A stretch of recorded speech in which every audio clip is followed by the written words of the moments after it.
تبارك الذي بيده الملك وهو على كل شيء قدير الذي خلق الموت والحياة ليبلوكم أيكم أحسن عملا وهو العزيز الغفور الذي خلق سبع سماوات طباقا ما ترى في خلق الرحمن من تفاوت فارجع البصر هل ترى من فطور ثم ارجع البصر كرتين ينقلب إليك البصر خاسئا وهو حسير ولقد زينا السماء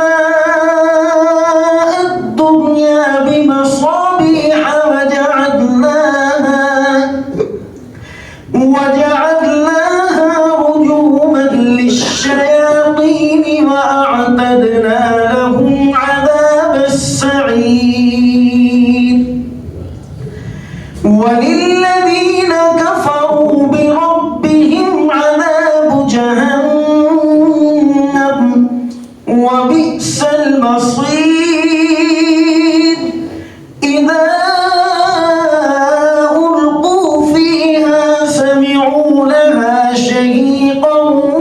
وهي تفور تكاد تميز من الغيظ كلما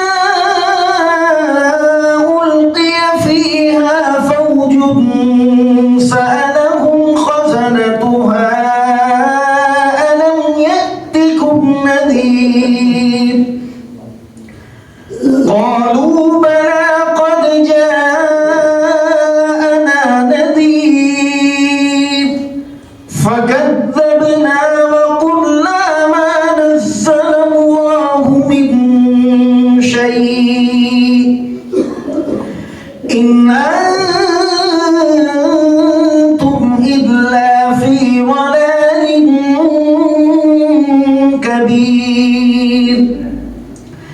وقالوا لو كنا نسمع أو نعقل ما كنا في أصحاب السعير فاعترفوا بذنبهم فسحقا لأصحاب السعير